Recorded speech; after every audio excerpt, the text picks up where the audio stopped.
입니다. 오늘 읽은 말씀을 가지고 한때는 종, 이제는 아들이라는 제목으로 함께 은혜를 나누려고 합니다. 사람은 누구나가 다 어린 시절이 있습니다. 그죠? 장년으로 태어나서 장년으로 살다가 죽은 사람은 한 사람도 없습니다. 그래서 사도 바울은 고린도전서 13장 11절 말씀에서 이렇게 말했습니다. 내가 어렸을 때는 말하는 것이 어린아이와 같고 깨달는 것이 어린아이와 같고 생각하는 것이 어린아이와 같다가 장성한 사람이 되어서는 어린아이의 일을 버렸노라. 그러므로 사람은 누구나가 한때는 어린아이고 그죠? 종과 같이 한때는 어른이 된 것을 우리가 기억할 필요가 있습니다. 그러면 우리가 어떻게 어린아이고 언제부터 어른인지 구분할 수 있겠습니까? 유대인들은 12살부터 그죠? 성인이 된다고 생각했습니다. 로마인들은 14살, 헬라인들은 17살, 우리나라는 20살 돼야 그죠? 성인으로 생각을 합니다만은 유대인들은 12살만 되면 이제 성인식을 하는데 회당에 나와서 그 부모가 먼저 이렇게 고백합니다. 우리 아들을 12살 때까지 기를 수 있는 책임을 잘 감당하게 해주셔서 감사합니다. 그러면 그 아들은 받아서 이제 내가 성년이 되었으므로 내 스스로 하나님의 율법과 말씀과 율례를 따라서 순종하며 살겠습니다. 이렇게 다짐하면서 1시간 정도 되는 성인 예식을 갖는 것을 우리가 볼 수가 있습니다. 누구나가 다 어릴 때는요 종과 같습니다. 돈이 있는 사람들은 가정교사를 두어서 내 자식이지만은요 기르게 하지 않습니까? 성경에는 후견인과 청직이라 그렇게 말한 것을 볼 수가 있습니다. 그런데 어른이 되어서도 그런다면 참 곤란하지 않겠습니까? 우리가 어린아이들 책을 보게 되어지면 글자는 큼직하고 몇 자 안 되고 그죠? 그림만 많이 있는 것을 볼 수가 있습니다. 그래서 학년이 올라가면 올라갈수록 글씨가 점점 적어지고 그죠? 내용이 많아지고 그림은 자꾸 줄어드는 것을 볼 수가 있습니다. 그런데 오늘 우리 가운데는 어른이 되어서도 만화책만 좋아하는 사람이 있습니다. 어른이 되어서도 유튜브만 좋아하는 사람이 있습니다. 700페이지, 800페이지 되는 책은 한 번도 읽어본 적이 없는 사람이 무지개 있습니다. 뭘 말씀하려고 제가 하는 것이냐? 여러분 이 성경 하나 예수를 믿는다고 하면서도요 제대로 읽어내는 사람이 잘 없는 것 같아요. 1189장입니다. 그죠? 우리가 언제까지 죽만 먹겠습니까? 딱딱한 하나님의 말씀도 좀 먹어서 성인이 되는 은혜가 있기를 주님의 이름으로 축원합니다. 오늘 본문은요 1절부터 3절까지는 아직도 예수 없이 살던 시절의 상태가 어떠했는지, 그 다음에 4절부터 7절까지는 예수님이 우리 가운데 들어온 이후의 삶이 어떻게 변화됐는지, 그 다음에 8절부터 11절까지는 이 갈라디아 교회를 향한 사도 바울의 탄식이라고 말할 수가 있습니다. 하나씩 우리가 생각하면서 좀 은혜와 도전을 받았으면 참 좋겠다 싶어요. 첫 번째로 우리가 예수 없이 살던 사람의 상태를 한번 생각해 보십시다. 아무리 지체가 높은 사람의 자식이라도 그죠? 아무리 갑부의 자식이라 할지라도 어렸을 때는 종과 비슷합니다. 왜냐하면 집에 가정교사를 두어서 그 사람으로 하여금 사람을 다스리게 하잖아요. 아이를 기르게 하지 않습니까? 성경에는 후견인과 청직이다 용어가 우리에게는 익숙하지 않습니다만은 그렇게 말하고 있습니다. 1절 2절 한번 보시기를 바랍니다. 내가 또 말하노니 유업을 이을 자가 모든 것의 주인이나, 사실 법적인 아들이니까 이 아이가 커지면 아버지의 모든 종것을 이어받을 것 아닙니까? 그죠? 그런데 어렸을 동안에는 뭐와 다름이 없다고 했습니까? 종과 다름이 없어서 2절 보시면 그 아버지가 정한 때까지 후견인과 청직이 아래에 있나니, 아버지가 정한 시기까지 그죠? 아버지가 정한 사람 밑에 마치 종처럼 그렇게 부림을 받는 것을 우리가 볼 수가 있습니다. 그렇다면 우리가 두 가지로 좀 생각해 볼 수 있을 것 같아요. 유대인에게 있어서 이 후견인과 청지기가 무엇일까? 아니면 유대인 말고 유대인 외 이방인에게는 이 후견인과 청지기가 무엇일까 하는 것을 좀 생각해 볼 필요가 있을 것 같습니다. 우리가 지난 시간에 생각했지만은요, 유대인에게 있어서 훈련시키는 후견인과 청지기는 한번 따라합시다. 율법입니다. 우리가 3장 23절 24절 지난 시간에 생각했지 않습니까? 그죠? 믿음이 오기 전에는 우리는 율법 아래 매인 바 되고 계시될 믿음의 때까지 뭐했다? 갇혔다. 그러니까 율법이 이스라엘 백성들을 갖다가 딱 미워놓고 가둬뒀단 말인 것입니다. 이같이 율법이 우리를 그리스도께로 인도하는 초등교사가 되었다. 지난 시간에 우리가 생각해 본 내용입니다. 그러니까 율법이 그들을 다 메고 있었습니다. 예를 들어서 우리가 10절에 보면 갈라디아 교인들이 율법 교사들의 게임을 받고 자꾸 율법을 지켜야 된다고 그러니까 율법을 지키기 시작했는데 10절에 보면 이런 말씀이 있습니다. 너희가 날과 달과 절기와 해를 삼가 지키니, 날이 무슨 날이죠? 안식일이죠. 그죠? 달이 뭐죠? 월삭이죠. 그죠? 그 다음에 절기가 무엇입니까? 유월절, 오순절, 초막절 같은 절기들이죠. 그 다음에 해가 뭡니까? 7년, 안식년, 그죠? 50년, 희년, 이런 것들을 말하는 것을 볼 수가 있습니다. 대표적인 것이 우리가 안식일인데요. 우리가 출애굽기에 보면 제4계 아니 십계명에 보면 제4계명이 뭡니까? 오늘 우리가 읽었습니다마는 안식일을 기하여 거룩하게 말아 지키라. 이는 하고 그 이유가 두 가지로 나오는데 여러분 성경 우리가 유심히 보시면요. 출애굽기의 설명과 그다음에 신명기의 설명이 들립니다. 여러분 십계명이 어디에 두 곳에 나오죠? 어떤 분들은 찬송가 뒤에 그다음에 성경 뒤에 이렇게 말합니다마는 출애굽기 20장에 십계명이 나오고 신명기 5장에 뭐가 나옵니까? 십계명이 두 번 나오거든요. 그런데 출애굽기 20장에 보면 자 보십시오. 20장 출애굽기 20장 8절에 보시면 안식일을 기하여 거룩하게 지키라 그래 놓고 그 다음에 여러분 넘어가서 11절을 보시면 그 이유를 설명하고 있습니다. 14절 넘어가서 보시면 이는 여세 동안에 나 여호와가 하늘과 땅과 14절 그 다음에 이런 했습니다. 신명기 말고 출애굽기 자, 됐습니다. 바로 됐습니다.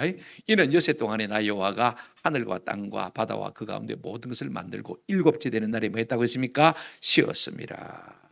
하나님이 피곤해서 쉬었습니까? 이제는 더 할 일이 없어서 쉬신 것입니다. 그러면서 모든 피조물로 말미암아서 뭐 하기 위해서요? 영광을 받고 찬송을 받으시기 위해서 쉬신 것을 볼 수가 있습니다. 그런데 우리가 신명기 보게 되어지면 목적이 조금 다르게 나와 있는 것을 볼 수가 있습니다. 똑같이 안식일을 지켜 거룩하게 지키라 그랬죠. 그죠? 신명기 5장을 한번 넘겨보시길 바랍니다. 그런데 여러분 성경에 보시면 조금 넘어서 15절 보시길 바랍니다. 너는 기억하라. 우리 한글 성경에 없습니다만 인원이란 말이 나와 있죠. 네가 애굽 땅에서 뭐가 되었더니 종이 되었더니 내 하나님 여호와가 강한 손과 편팔로 거기서 너를 인도하여 내었나니 그러므로 내 하나님 여호와가 네게 명령하여 안식일을 지키라 하셨느니라. 그렇죠? 앞에는 우리 하나님이 다 일을 마치고 쉬셨기 때문에 쉬라고 했는데 신명기는 뭐라고 했습니까? 내가 애굽에서 너를 구원해냈지 않느냐. 그러므로 말아 안식일을 지키라. 차이가 조금 있습니다. 그죠? 이 의미를 우리가 바로 알고 안식일을 지키면 참 복됩니다. 아, 하나님이 우리를 구원해 주셨구나. 애굽에서 죄악된 세상 가운데서 죄와 사망과 사단의 권세 가운데서 나를 구원해 주셨구나. 그래서 안식일을 지키면요 의무가 안 됩니다. 그죠? 율법이 안 되어져요. 그러니까 기쁨으로 우리가 얼마든지 하나님을 예배하고 찬양할 수 있는데 마치 안식일을 안 지키면 죽어 하는 율법처럼 들릴 때는요 이 율법이 우리에게는 뭐가 되어집니까? 상전이 되어지는 것입니다. 때로는 우상이 되어지기도 하고 때로는 미신이 되어지기도 하는 것입니다. 형식적으로 껍데기만 우리가 가지고 지키는 것을 볼 수가 있습니다. 그러면 아무 유익이 없는 것이죠. 유대인들도 한때는요 이 율법 아래 매여 있었던 것을 볼 수가 있습니다. 그러면 유대인 아닌 이방인들과 오늘 우리는 무엇에 매여 있었냐 성경을 한번 보실까요? 3절 한번 보시기를 바랍니다. 3절을 보시면 이렇게 말하고 있습니다. 2절 3절 그 아버지가 정한 때까지 후계님과 정직이 아래 있나니 이와 같이 우리도 어렸을 때에 이 세상의 초등학문 아래에 있어서 종로로 다 있다. 오늘 율법을 모르던 우리는 어디에서 종로로 됐느냐? 이스라엘은 율법에 종로로 됐지만 그죠? 우리는 어디서 누구에게 종로로 됐느냐 한번 답시다. 세상의 초등학문. 유대인들이 율법에 매였듯이 유대인 아닌 많은 이방 사람들은요 세상의 초등학문에 매인 것을 볼 수가 있습니다. 이 초등학문이 뭐냐? 가장 간단하게 요약하면 이렇게 정의할 수 있습니다. 한번 따라합시다. 초보. 근데 구절에 우리가 넘어가서 앞으로 읽을 것입니다만은요, 이 세상의 초등학문은 구절을 뭐라고 설명하고 있냐면 어째여 다시 약하고 천박한 초등학문으로 돌아가서 다시 그들에게 종로로 다르느냐, 그렇게 말하고 있는 것을 볼 수가 있습니다. 여러분, 세상의 종교, 철학, 과학이 대단한 것 같아도요, 하나님이 보실 때는 한번 따라합시다. 초보에 불과한 것입니다. 하나님이 보실 때는 한번 따라합시다. 약하고 천박한 것. 뭐 내가 무슨 박사학위를 받았다고 해서요, 겔탄고 대단한 것 아닙니다. 그것밖에 모릅니다. 맞습니까? 진짜 박사학위를 딴 사람은요, 내가 모르는 사실을 압니다. 그래서 겸손할 수밖에 없어요. 근데 어중간한 사람들은요, 박사학위 따고 나면요, 내가 다 아는 것처럼, 그죠? 막 폼 잡고 힘주고 하고, 뭐 TV에 뭐 인터뷰하면 자기가 다 아는 것처럼 자기가 진리인 양 설명하려고 하는 것을 볼 수가 있습니다만, 전혀 하나님은 그렇게 말하고 있지 않습니다. 한번 따라합시다. 약하고. 아스테이아란 말은 무슨 말이냐면 힘이 없다는 말입니다. 약하다는 말은 어떤 힘이 없느냐? 우리를 구원할 힘이 전혀 없는 것이 세상의 철학이요, 세상의 종교요, 세상의 과학이란 말입니다. 아멘. 우리를 하나님 앞으로 인도해서 하나님의 자녀가 되게 하고 우리를 천국 백성 되게 하는 이 모든 일에는요, 세상 철학, 종교, 과학이 아무런 힘도 발휘할 수가 없습니다. 아멘. 참 감사. 그 다음에 뭐라고 했습니까? 한번 따라합시다. 천박한. 예. 이 프토카라는 말은 말입니다. 한번 따라합시다. 거지 같은. 세상에 속한 모든 학문을 성경은 뭐라고 정의하고 있느냐 하면 거지 같다고 했습니다.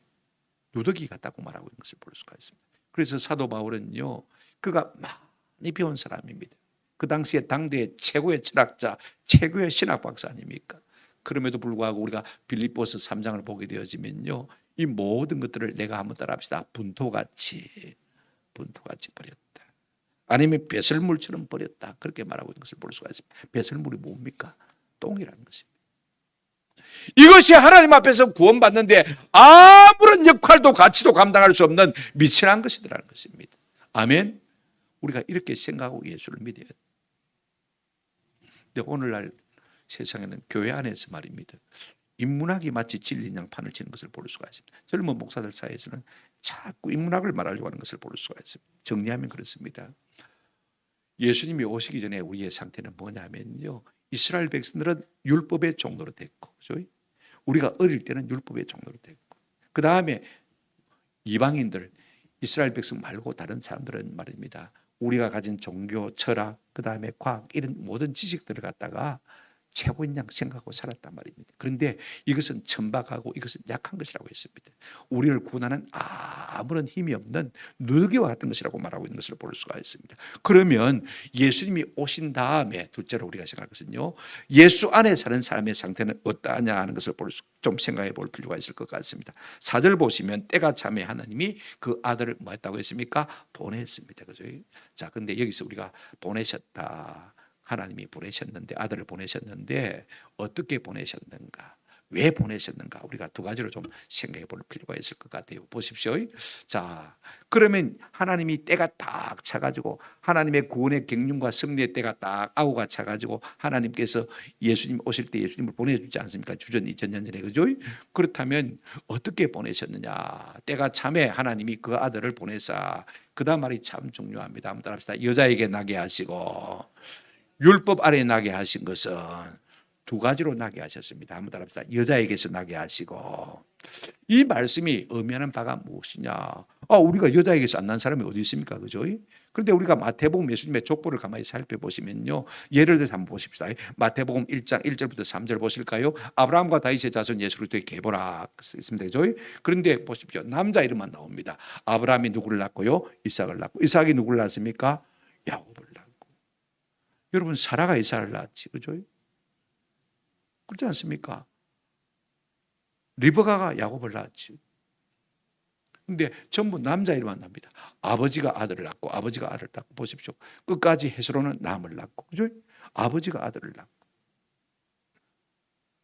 근데 16절에 보시면 그 끝에 딱 이렇게 말하고 있습니다. 야곱은 마리아의 남편 요셉을 낳았으니 빨간 글자 한번 읽어보겠습니다. 다 같이 시작. 마리아에게서 그리스도라 하는 증하는 예수가 나니라. 앞에는 다 아비가 아들을 낳는데 여기서는 예수님에게 와서는 누가 낳았다고요? 마리아가, 여자가 아들을 낳았다, 그렇게 말하고 있는 것을 볼 수가 있습니다. 원죄가 전혀 섞이지 않는, 이거 설명하려면 1시간 정도 해야 되는데 그래도 여러분들이 그냥 의미만 깨달으시기 바랍니다. 여자에게서 나시고 난 머리 무엇이냐? 전혀 원죄의 영향을 받지 않고, 요셉이요, 마리아가 배가 불러오니까 가만히 끊으려고 했습니다. 내가 손도 한번 잡아본 적이 없는데 지가 바람 안 피웠으면 어떻게 아이를 배, 그죠? 근데 요셉이 착한 사람입니다. 미래에 고발하면요, 사람들이 마리아를 돌로 쳐 죽일 것입니다. 근데 그렇게 하지 않냐고 가만히 끊고자 했습니다. 그때 성령께서 주의 사자가 그를 감동하셨습니다. 내 아내 마리아 데려오기를 두려워하지 말아라. 그가 잉태한 것은 성령으로 말미암아 잉태한 것이다. 사람 누가 그에게 아예 씨를 심은 것이 아니라는 것입니다. 그래서 이 요셉이요, 그 말씀을 듣고 깨닫고 그대로 순종해서 아이를 낳기까지 그가 뭐 하지 않았습니까? 마리아와 동침하지 아니한 것을 볼 수가 있습니다. 참 착한 사람이죠. 그래서 누가 나왔습니까? 예수 그리스도가 나온 것을 볼 수가 있습니다. 여기에 여러분, 우리가 구약 성경에서 예수와 관계에서 여자가 나올 때는요, 항상 교회를 생각하시면 됩니다. 교회를 통해서 주신다. 교회가 누굽니까? 마리아. 마리아를 통해서 하나님께서 죄 없이, 원죄가 없이, 그죠? 아들을 주신 분이 누구냐? 예수 그리스도. 그 다음에 한번 따라합시다. 율법 아래서 나게 하시고. 이게 좀 무슨 말이냐면요, 이 말의 행간이 참 중요합니다. 율법의 요구를 다 만족시켰다는 것입니다. 그러니까 우리 예수님은 원죄가 없을 뿐 아니라, 한번 따라합시다, 자범죄도 없습니다. 우리 예수님은요, 참으로 대단하신 분이에요. 6월절에 예루살렘에 올라가면 사람들이 자기를 돌로 쳐서 죽일 것을 알고 있음에도 불구하고 6월절에 기어코 예루살렘에 올라가신 것을 볼 수가 있습니다. 그 정도로 율법을 철저하게 지키신 것을 볼 수가 있습니다. 제가 왜 이야기를 하냐면요, 그 다음 말이 참 중요하기 때문에 그렇습니다. 우리 예수님이 원죄와 자범죄가 없어야만 우리의 대속제물이 될 수 있습니다. 맞습니까? 내가 아무리 그를 사랑해서 대신 죽고자 한다 할지라도 내 죄가 있으면요, 내 죄로 말미암아 죽는 것이지 남을 위해서 죽을 수가 없습니다. 오늘 우리 예수님은 원죄도 자범죄도 없이 이 땅에 오셨다, 그 말씀을 하고 있는 것을 볼 수가 있습니다. 그 아들이 이 땅에 오셔서 우리를 위해서 어떤 일을 했느냐? 우리가 무엇 때문에 예수를 믿느냐? 위대한 성인 때문에 예수를 믿느냐? 아닙니다. 그분이 내게 뭘 해주셨느냐? 무언가가 내게 상관이 있고 내게 유익이 돼야 그분을 믿고 따르고 쫓을 거 아닙니까? 그분이 내게 돈을 줬느냐? 구원 갖고 뭐 하겠냐? 10원은 돼야 될까 아이가? 우리가 그렇게 말할 수 있지만은요, 사실은 그보다 더 큰 일을 한 것을 우리가 볼 수가 있습니다. 보실까요? 여러분, 성경 한번 보십시다. 그분이 우리에게 하신 일이 무엇이냐? 우리에게 주신 복이 무엇이냐? 여러분, 이걸 우리가 한번 생각해 보십시다. 4가지입니다. 첫째, 우리 예수님은요, 죄 없는 자로 이 땅에 오셔서 우리의 죄를 대신해서 십자가에 돌아가심으로 말미암아, 한번 합시다, 우리의 죄값을 속량해 주셨습니다. 성경에 나와 있습니다. 여러분 보십시오. 5절 보시면요, 율법 아래에 있는 자들을 마시고요, 속량하시고. 속량했다는 단어가 딱 신약 성경에 4번밖에 안 나오는데 아주 강한 단어입니다. 우리 예수님께서 십자가에서 뭐라고 말씀하셨습니까? 이루었다. 테텔레사이. 하나님이 하라고 하신 일을 다 이루었다, 이렇게 우리가 번역할 수도 있지만은 내가 죄값을 다 갚았다, 이 말로도 번역할 수가 있는 것입니다. 여러분, 죄의 삭은 무엇입니까? 사망이죠. 죄들의 삭은 사망이 아닙니다. 죄가 쌓이고 쌓여서 사망이 되는 것이 아니라 하나의 죄, 하나의 죽음이 죄의 대가입니다. 그러면 우리가 몇백 번 고쳐 죽어야 죄값을 다 치르겠습니까? 근데 우리 예수님은 죄가 없는 분으로서, 그렇죠? 대신 우리의 죄를 이 땅에 오셔서 뭐 하셨습니까? 십자가에 죽으심으로 대신 죄값을 치루어 주신 것을 볼 수가 있습니다. 이것이 우리 예수님이 이 땅에 오셔서 우리를 위해서 하신 일인 것입니다. 그래서 이 단어가 3장 13절에 보면 그리스도께서 우리를 위하여 저주를 받은 바 되사 율법의 저주에서 우리를 마시다고 했습니까? 속량하셨다. 대신 죄값을 치르시고. 그래서 사단 마귀가 우리에게 우리의 죄를 정죄하고 우리의 죄를 고발할 때마다 일 없네, 꺼져라 이놈아, 그죠? 한번 따라합시다. 예수님께 가서 알아봐라. 예수님께 가서 알아봐라. 오늘날 지난날의 죄책감으로 말미암아 그 죄책감이 우리를 괴롭힐 때 우리가 제일 먼저 선포해야 될 것이 무엇입니까? 일 없다 임마, 꺼져라 이놈아. 예수님한테 가서 알아봐라. 왜? 예수님이 내 죄값을 다 치렀기 때문에. 아멘. 오늘날 많은 사람들이 죄값의 노예가 되어서 말입니다. 우울증을 앓고 조울증을 앓고 마음의 슬픔과 비통과 자기가 어떻게 현할 수 없는 사람들이 많습니다. 자꾸 마귀가 옥죄오는 것이죠. 그럴 때마다 예수 십자가 보혈의 공로를 외치는 은혜가 있기를 주님의 이름으로 축원합니다. 이 예수 십자가 보혈의 의미를 깨달아야 구약 성경이 다 풀립니다. 이걸 모르면 구약 성경이 안 열려요. 유월절이 왜 있었는지 의미가 도무지 생각이 안 나는 것입니다. 두 번째, 우리 예수님이 땅에 오셔서 하신 일이 무엇이냐? 5절 하반절 한번 더 합시다. 우리로 하여금 아들의 명분을 얻게 하려 하심이라. 초등학문에 매여 있고 율법에 매여 있는 우리를 끄집어내 가지고 이제 네가 정식 아들이다, 아들의 신분을 회복시켜 주시다, 그 말인 것입니다. 여러분, 우리를 죄에서 구원해 주시고 그대로 두신 것이 아닙니다. 한번 따라 합시다. 양자 삼아 주셨습니다. 하나님의 자녀가 되게 해주셨다, 그 말씀인 것입니다. 우리 예수님은요, 원래 우리가 하나님의 자녀인데 잃어버린 이 하나님의 자녀의 신분을 회복시켜 주시기 위해서 이 땅에 오실 뿐 아니라 십자가에서 대신 돌아가신 것입니다. 그러므로 우리가 예수님의 십자가를 생각할 때마다 저분의 십자가로 말미암아 내가 한번 따라 합시다. 하나님의 아들, 딸이 되었습니다. 그러면 하나님께서 아들 된 것, 딸 된 것을 갖다가 뭐 신분증을 만들어 줬습니까? 가족등본을 만들어 줬습니까? 주민등록증을 새로 만들어 줬습니까? 이러면 어떻게 했습니까? 신분만 회복시켜 주시고 아무것도 한 것이 없습니까? 그렇지 않습니다. 종이에 새겨 주신 것이 아니고 한번 따라 합시다. 마음에 새겨 주셨습니다. 그게 몇 절에 나와 있습니까? 자, 성경 보십시오. 6절에 보시면 너희가 아들이기 때문에 당연히, 그죠? 6절 아들이므로 하나님이 그 아들의 영을 우리 마음 가운데 보내사 아빠 아버지라 부르게 하셨느니라. 할렐루야. 무엇으로 우리가 아들됨을 증명해 주셨느냐? 어떤 문서에 적힌 것이 아니고 우리의 마음의 신비에다가 탁 새겨 주셨습니다.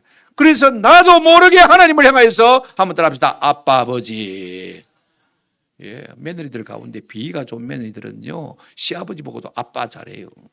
우리 며느리는 한 번도 시아버님, 아버님 불러본 적이 없어요. 호칭은 안 하더라고. 어떤 사람은 전화를 해도 목사님, 예, 알겠습니다. 예, 이러면 되는데 호칭은 하나도 안 하고 그냥 막 지할 이야기만 하고 내버려요. 이 인간들이요, 싶은 생각이 들 때가 참 많아요. 마음이 아직 안 열린 것이죠. 그렇게 부르고 싶은 마음이 없는 것이죠. 그와 같은 마음의 은혜가 없는 것이죠. 여러분, 예수 믿어도요, 하나님을 향한 미사 요구는 우리가 얼마든지 많이 말할 수가 있습니다.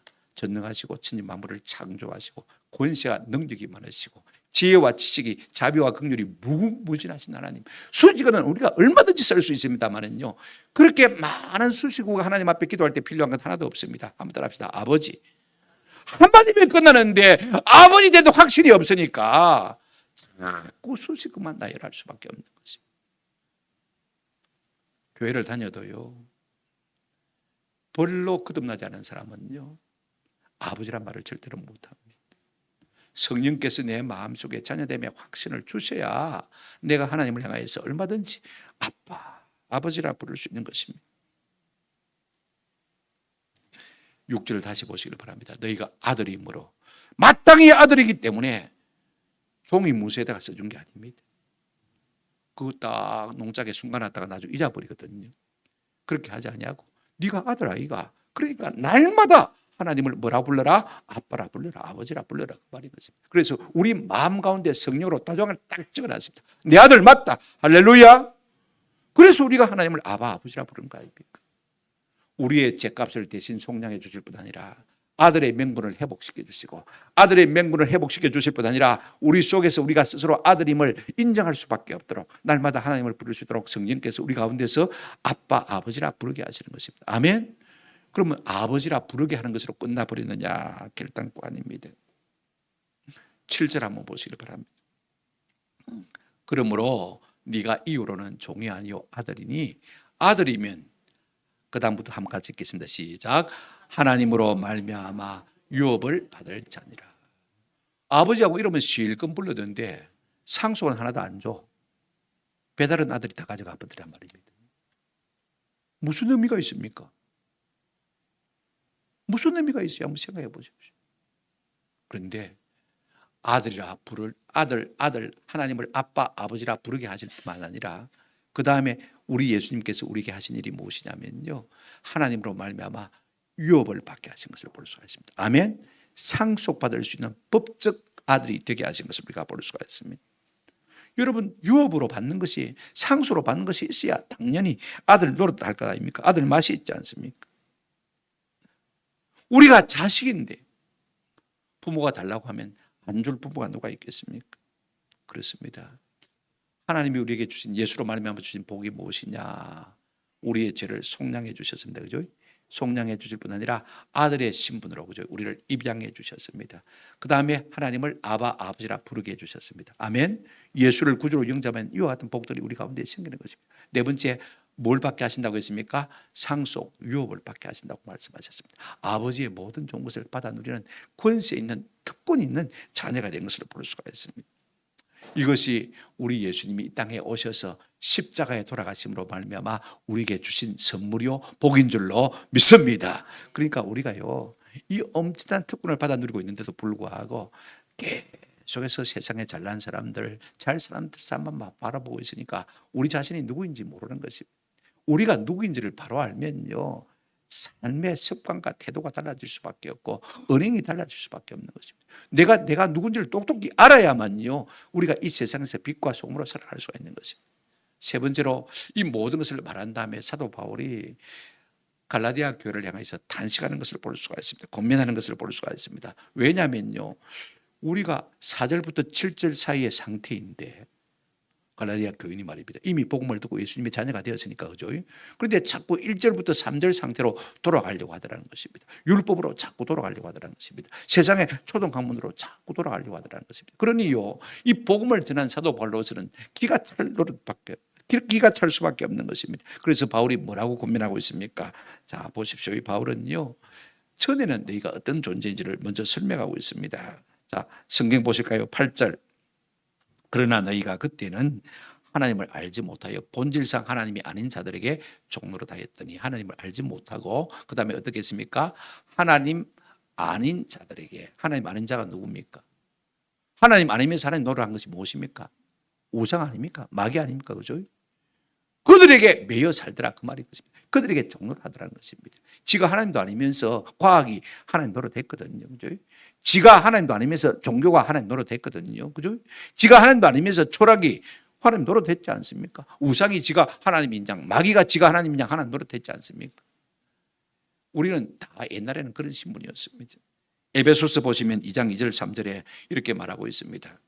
그때 너희는 그 가운데 행하여 세상 풍조를 따르고 공중의 권세 잡은 자를 따랐으니 곧 지금 불순종의 아들들의 가운데서 역사하는 영이라. 전에는 우리도 다 그 가운데서 우리의 육체의 욕심을 따라 지내며 육체와 마음에 원하는 것을 하여 다른 이들과 같이 본질상 뭐가 되었다? 진노의 자녀였다.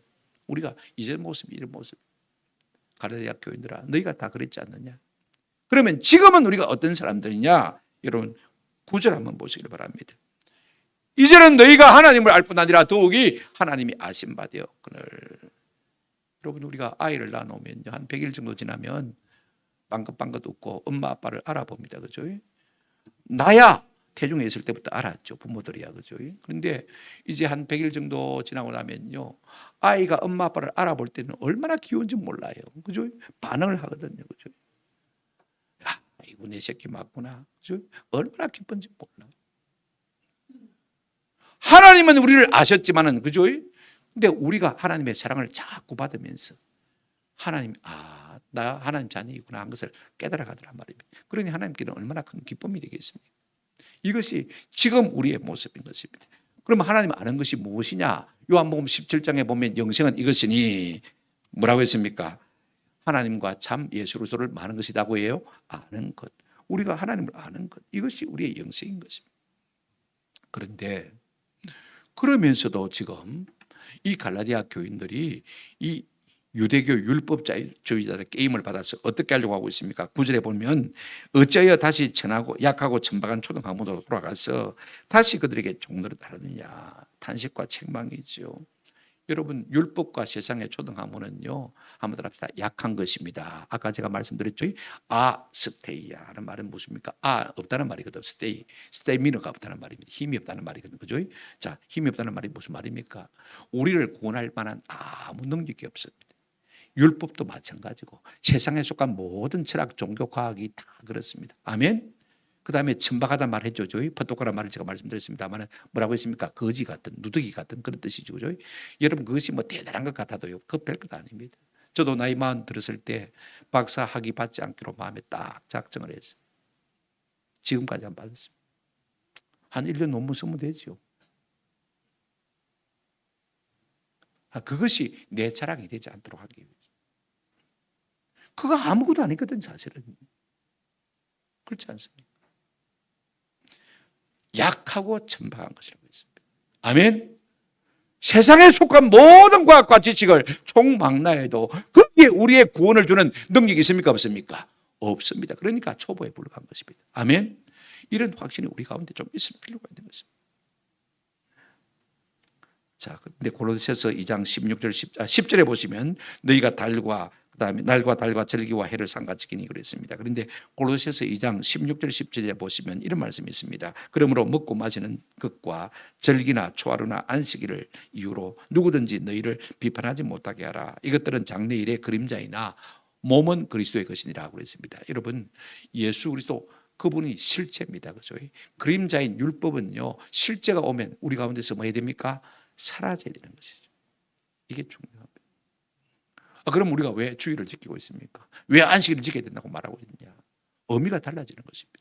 내가 실제신 주님을 바로 내 마음속에 모시니까요, 전에는 겁이 나가지고 의무주로 율법을 지키고 안식일을 지키고 주의를 지켜야 되는데, 내가 주님의 사랑받고 구원받은 백성인데, 내가 하나님의 나라를 모든 것을 상속받을 수 있는 특권을 주님으로 말미암아 받았는데, 내가 그 주님을 예배하고 찬양하고 기뻐하고 즐거워하고 감사하는 것이 마땅하지 아니하냐? 그죠? 자발적으로 하는 것입니다. 은혜가 오고요, 성령이 우리 가운데 오시면요, 모든 것을 의무적으로 하지 않습니다. 예를 들어서 금식을 하려고 해도요, 내가 율법적으로 어쩔 수 없이 금식을 해야 된다고 생각하면요, 한 끼 먹어도 배가 한 끼 굶어도 배가 고픕니다. 그리고 더 좋은 것을 먹을 기회가 더 많이 생깁니다. 외식할 기회가 더 많이 생깁니다. 아이고 안 되겠다, 다음에 하자고 취해버립니다. 그런데 하나님의 성령이 우리를 감동하셔서 금식하면요, 사흘을 금식해도 전혀 금식한 것 같지가 않습니다. 일주일을 금식해도요, 더 좋네, 더 좋네. 내가 하려고 하는 것과 성령이 내 속에서 하게 하시는 것은 엄청나게 차이가 있는 것입니다.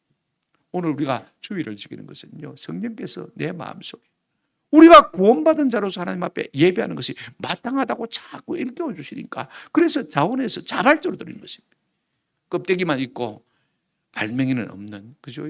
행심만 있고 내용은 없는 그런 신앙생활이 아니라 우리의 실제 되신 예수 그리스도가 우리 속에서 마귀 때문에 살아계시기 때문에 우리가 주의를 지키는 것입니다. 이 때문에 바울은 뭐라고 탄식합니까? 11절 한번 보시기 바랍니다. 내가 너희를 위하여 수고한 것이 헛될까 두려워하노라. 사실은 바울은 장가도 하지 아니하고, 그죠? 자기 손으로 벌어가면서 온 유럽의 복음을 전파합니다. 잠도 자지 아니하고, 때로는 먹지도 못하고, 때로는 많이 핍박도 당하고 죽을 고비도 넘기고. 제가 고린도후서 11장을 읽을 때마다요, 자주 읽어야 돼요. 나는 홀이 뺑뺑이로 산다 싶은 생각이 들 때마다 이 말씀을 찾고 있습니다. 그래서 내가 다른 건 못해도 잠은 좀 적게 자야 되지 않겠느냐. 내가 며칠 굶지를 못합니다. 그래도 내가 바울이 참 수고한 것 가운데 자지 못하고 내가 자고 싶은 만큼 다 자도 되겠냐. 이거 하나만큼만 내가 지키려고 애를 써요. 얼마나 바울이 수고했습니까? 이 복음을 위해서 얼마나 수고했는데, 만약에 지금 갈라디아 교인들이 율법으로 다시 돌아가 버린다면, 한번 더 합시다. 수고한 것이 헛될까 하노라. 그래서 두려워하는 것입니다. 믿음의 구원의 근거가 믿음인데 자꾸 율법의 행위로 돌아갈까? 아들인데 종이 될까 두렵다는 것입니다. 하나님을 섬기다가 다시 율법으로 돌아가고 다시 세상 초등학문으로 돌아가고. 몇 년 전에 우리 신학교에서요, 실전 신학 교수가 간상기도를 가르친 적이 있습니다. 아이카, 큰 실수하네. 한번 말씀을 드려줄까? 그래도 내 선배가 교수인데 함부로 막 지어봐가 되겠나? 제가 기다리는데 아니다 다를까 제 후배가요 완전히 치고 나더라고요. 무슨 관상기도냐고, 기독교가 선불교냐고. 막 두 사람이요 핏대를 올려서 이 지상으로 싸웠습니다. 읽어본 사람들은 누가 이겼는지 다 압니다. 왜 세상 초등학문으로 돌아가려고 그러냐? 오늘 우리 한국교회가 한때는 우리가 참 은혜 받았습니다. 한때는 눈물이 있었고 한때는 감격이 있었습니다. 한때는 매를 맞아도 교회 나갔습니다. 밥을 굶어도 나갔습니다. 내 가진 것이 없어도 주님의 나라를 위해서 충성했습니다. 그와 같은 한국교회의 미래의 모습, 한국교회의 모습을 보고요, 외국에 있는 선교사님들이 글로 기록해 놓은 것들이 참 많습니다.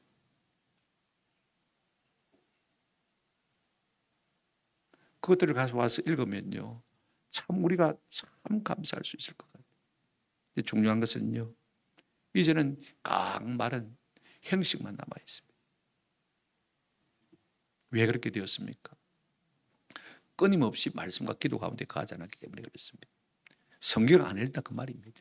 설교를 제대로 안 듣는다 그 말입니다. 성경 공부에 동참 안 한다 그 말인 것입니다. 여러분, 끊임없이 우리가 복음을 들어야 우리 마음속에 감격과 감사가 넘칠 수 있는 것입니다. 말씀을 좀 맺으면서 정리를 하려고 합니다. 여러분, 오늘 우리가 살면서 돈 버는 것보다도 어디 놀러 가는 것보다도요, 말씀을 듣고 말씀을 공부한 이 일을 더 가치 있게 여기는 저와 여러분 되시기를 주님의 이름으로 축원합니다. 계속해서 복음을 드려야 돼요. 누가 복음을 드려야 되냐? 두 종류의 사람입니다. 한번 따라합시다. 안 믿는 사람이, 이미 믿는 사람도 복음을 드려야 됩니다. 사도 바울은 로마서 1장 15절에 뭐라고 했습니까? 로마서 1장 15절 같이 한번 읽겠습니다. 시작. 그러므로 나는 할 수 있는 대로 로마에 있는 너희에게도 복음 전하기를 원하노라. 로마 교회에게도 뭘 전하기를 원한다고요? 복음 전하기를 원한다는 것입니다. 복음이 무엇입니까? 예수 그리스도. 그분이 우리를 위해서 하신 일이 무엇입니까? 우리의 죄값을 다 치러주신 것입니다. 우리의 죄값을 치러주신 것 아니라 우리를 하나님의 뭐 삼아주셨습니까? 양자 삼아주신 것입니다. 아멘. 아들의 신분을 주신 것입니다. 셋째가 뭐라고 했습니까? 아바, 아버지라 부를 수 있도록 성령을 우리 가운데 뭐 하셨다고요?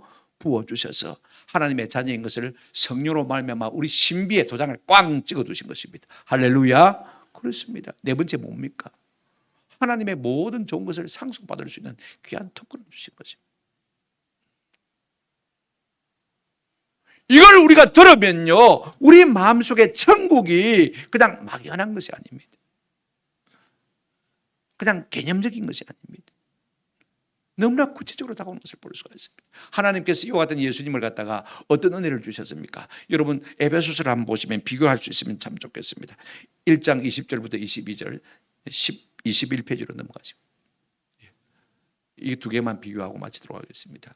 우리 하나님께서 예수님을 어떻게 대우하셨습니까? 아들인 그를 어떻게 취급하셨습니까? 그의 능력이, 하나님의 능력이 그리스도 안에서 역사하사 우리 예수님을 죽은 자들 가운데서 다시 마시고요, 살리시. 우리 주님을 다시 부활하게 하셨습니다. 십자가 죽으시고.